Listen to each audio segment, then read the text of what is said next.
Muy buenas tardes, mi nombre es Daniel Andrés Amado Quiroga y en este video retomaré el caso del colapso del edificio realizando las pruebas de hipótesis y correlación. Este video es correspondiente al trabajo de la unidad 2 del curso de probabilidad y estadística de Uniminuto. En el primer punto se nos plantea realizar una hipótesis sobre la relación entre la resistencia del suelo y el colapso del edificio. Una posible hipótesis que se puede llegar a formular es que a menor medida, a menor resistencia al suelo, es mayor la probabilidad de que el edificio colapse. Pues nosotros al revisar los datos que se nos presentan en el caso, pues podemos llegar a deducir que debido tanto al tipo del material usado en la construcción del edificio, que era el hormigón armado, el tipo del suelo del terreno, que era la arcilla, y también la profundidad del nivel freático, sí se puede llegar a apoyar esta hipótesis mencionada. Si la resistencia a la compresión del suelo es baja, pues el edificio puede presentar riesgos de colapso al ver pues, deformaciones en el terreno.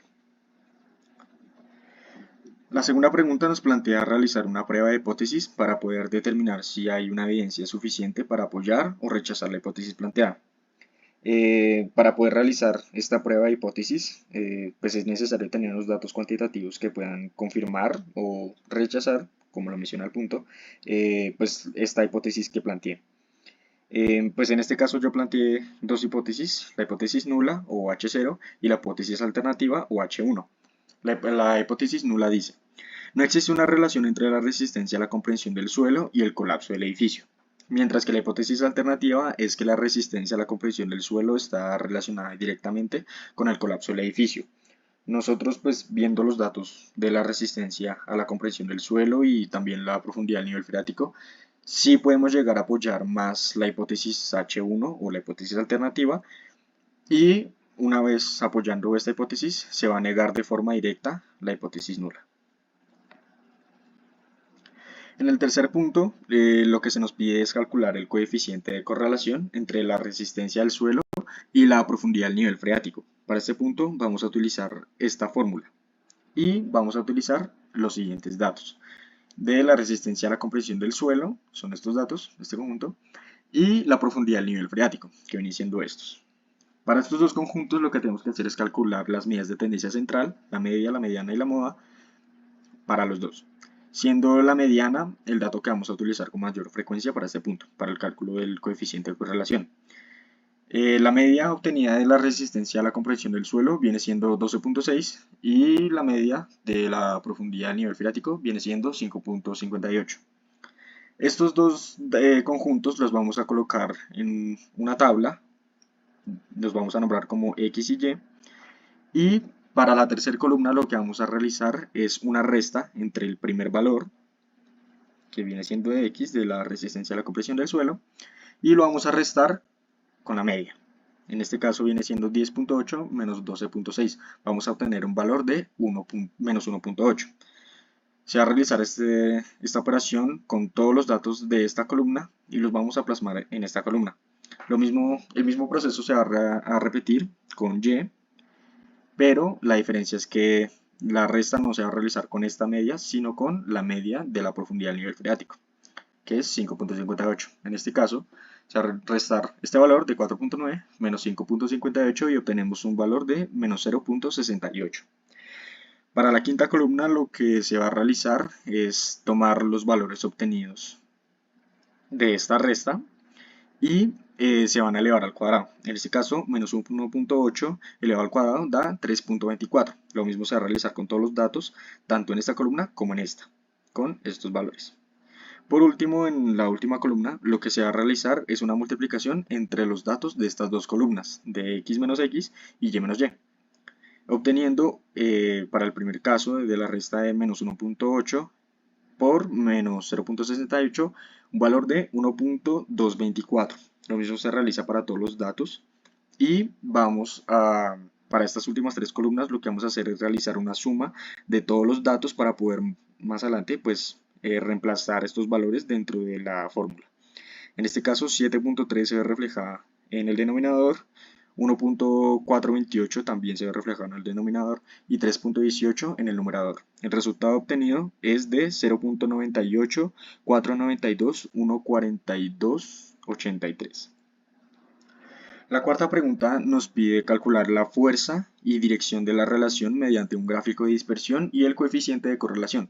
Primero que todo podemos observar el valor obtenido en el punto anterior del coeficiente de correlación. Para la realización del gráfico de dispersión se van a utilizar los mismos datos de la resistencia a la compresión del suelo y la profundidad del nivel freático. Una vez realizado el gráfico, podemos observar que a medida que la fuerza incrementa, también lo va a hacer la dirección.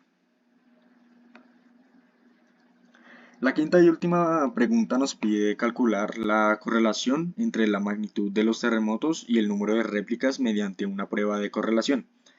Como primer paso, tenemos que volver a calcular las medidas de tendencia central, pero con estos dos conjuntos. Las magnitudes de los terremotos, que vienen siendo estos datos, y las réplicas sísmicas de los terremotos, que vienen siendo estos datos. Se calcula la media, que es 5.36 megapascales, la mediana, que es 5.4, y la moda, que no hay un dato repetido en ninguno de los dos conjuntos, por lo tanto no hay una moda. Los datos más utilizados para este punto volverán a ser la media, entonces el 5.36 de las magnitudes de los terremotos y 19 de las réplicas sísmicas de los terremotos, van a ser los dos datos más importantes. Como segundo paso tenemos que calcular el coeficiente de correlación. Se va a volver a repetir el mismo proceso realizado en el punto 3. En este caso vamos a plasmar los dos conjuntos, tanto en X como en Y, y se va a volver a realizar el mismo proceso. En este caso se va a restar los valores de X menos su media, que era 5.36, y vamos a obtener un valor de menos 0.86. Se va a realizar este proceso con todos los datos. Lo mismo se va a realizar para y, 15 menos 19, que nos da un valor de menos 4. Se vuelve a realizar esta operación para todos los datos. En la quinta columna lo que se va a hacer es tomar estos valores y elevarlos al cuadrado. Menos 0.86 al cuadrado es 0.7396. Se realiza el proceso para todos los datos y una vez obtenido el resultado de todos los datos, se van a sumar para más adelante plasmarlo en la fórmula. Lo mismo se realiza para la sexta columna con los datos de y. Menos 4 elevado al cuadrado nos da 16 positivo.